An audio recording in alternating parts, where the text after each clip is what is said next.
Right, Nissan, here we go. So, remote central locking works, check. Right, gonna do the old test now to prove some people are cynical and untrustworthy in these day and age. I know, it's hard to believe, but there are people out there, you know, that do not trust or believe, especially car traders. Now, I'm not a car trader, I'm not a car dealer. We're mechanics, and we started life with a spanner in our hand, and we used to prefer to work on, there's my TR6, on those beauties because they're much more fun. I'll quickly show you because I get overly excited about proper engines. There it is. Anyway, to fund my infatuation with old cars like that, because they're like an endless pit, money pit, you have to make money. So we built a garage many years ago in Rail. We built this one recently, and we've been very successful servicing, MOTing and looking after local people's cars. And then as things grow, you end up getting greedier and needing more, and children get older and you need to pay for the bills. So stone cold engine, by the way, that's why I'm putting my hand on it. Stone cold, not been moved. Brand new battery, which I fitted, Bosch. So yeah, we started selling cars, and that has just gone from strength to strength. It's absolutely mental. But I do think it's because we do it properly. Why do we do it properly, you ask? Well, we do things like properly service and properly MOT. And if we see a problem, because we're mechanics, we notice problems anyway. I can get in a car and instantly know I've got to spend 500 quid on it. We fix the bloody thing rather than send it out and for the customer to have it for a day or two and then have to go through all sorts of misery. 50,000 miles this one's done. Oh, I think it's got lane assist, look. Yes, it has. See?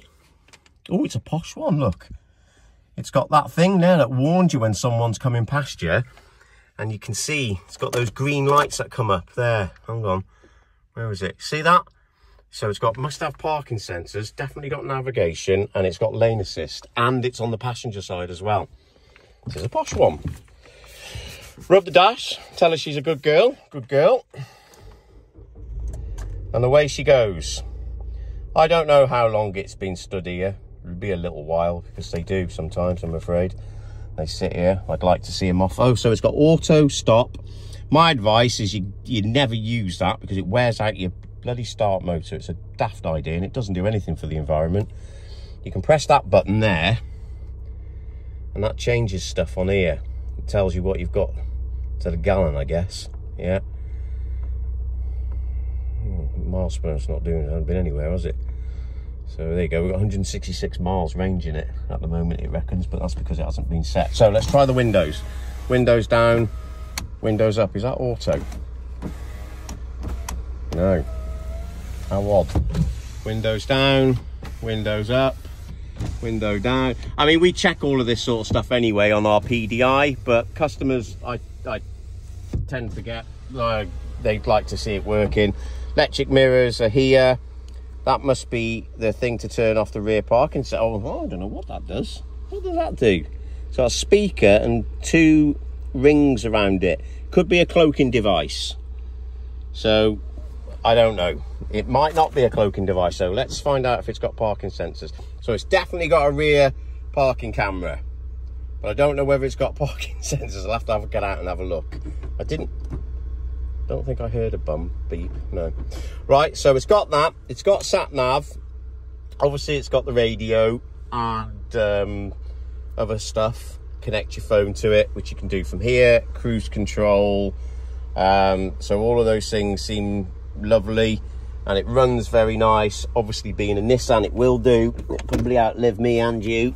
And it's got a lock-in wheel nut, of course it has. Oh, which is there.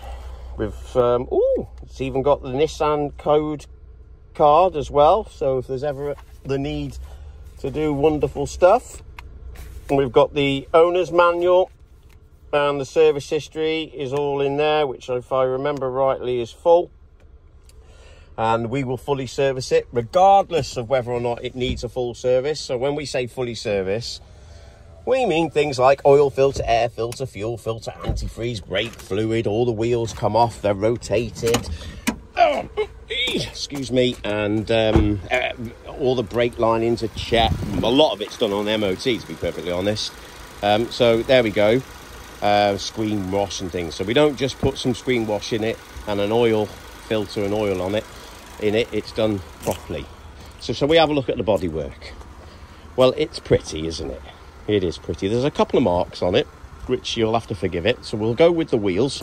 Now, try not to worry about tyres and things like that, because, like I say, when we MOT it, even if it's an advisory, so if my wife, who MOTs usually for us, says, oh, 2 front tyres or all 4 tyres are close to the legal limit, then they get replaced. Simple as that. They've got to have a decent amount of tread on them for us to be able to let the car go. This one's had recent, well, not recent, but before it was parked up, I'm 99.9% certain we put new discs and pads in it at the same time as me putting a new battery on it. Right, but I'll check that. So we've got a couple of marks here, one there, and we've got one there. So some superficial marks to the bumper, and there's one there that's been touched in. And right, Andrew.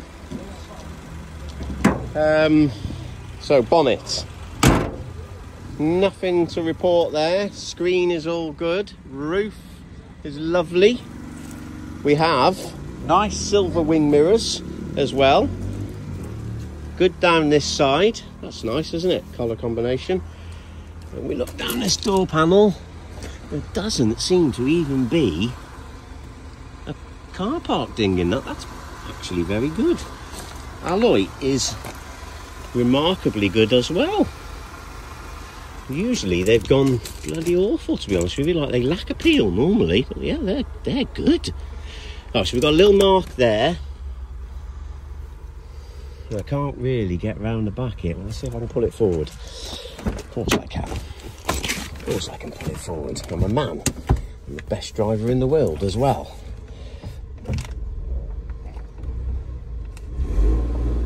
Yeah, there we are. Ooh, there we go.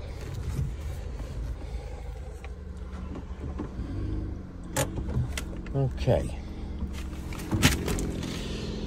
So, round here, bumper, bit of a mark there, a tiny mark there that's been touched in, and then that, again, down here, I'm not sure I can even see a car parking ding down that side either. Oh, gosh. Right, into the boot. So, yes, we have.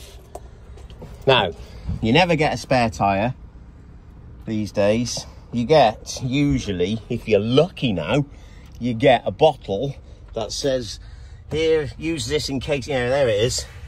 Use this in case of a flat tyre. It basically says, good luck, not much point bothering, but you can try it anyway. It doesn't do freaking bugger all. But it's got a jack and all of that malarkey to jack your car up so you can't not change, so you don't change your spare wheel because you haven't got one, which is handy, isn't it? I think that goes, yeah, that goes there like that. That there is a thing that you can pull and it moves the seats backwards and forwards, if I remember right, and they actually 60-40 split.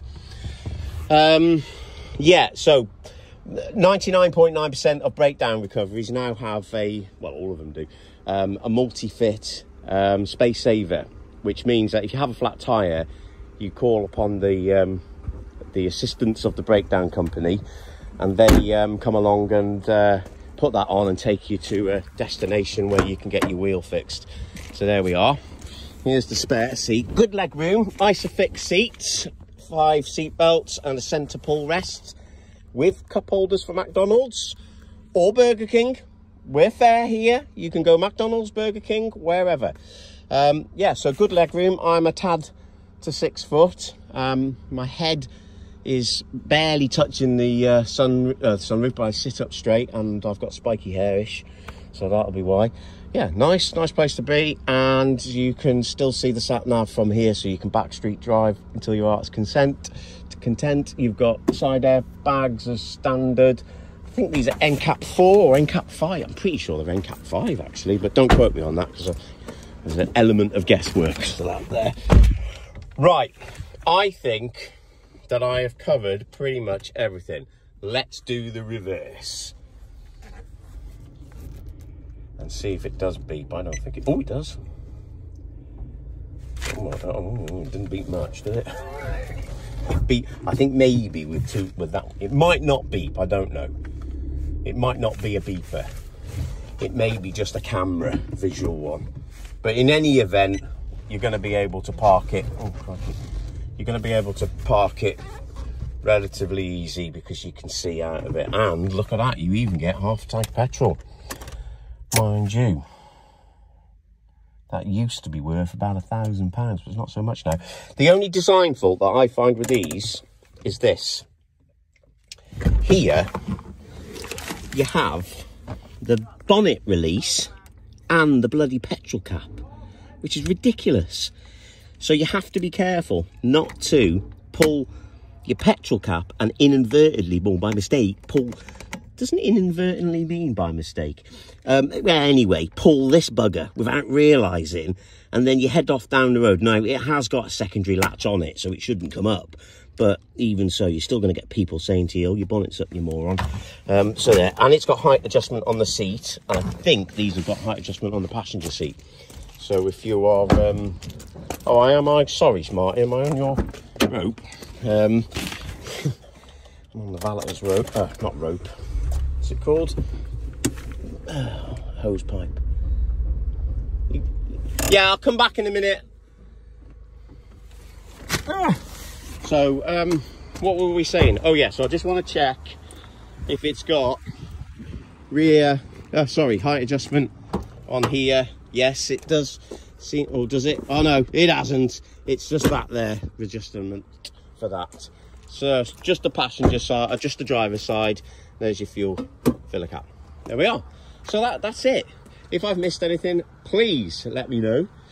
It's a lovely day here in North Wales. This is beautiful North Wales. Seaside's just over there, literally just there. And that's our only mast, aerial mast there. It's the only one in Wales. We're very proud of it. In a minute, a bird will land on there. When I send this video via the computer, it gets sent to there, the bird picks it up and will travel it down to you. Okay, thank you very much.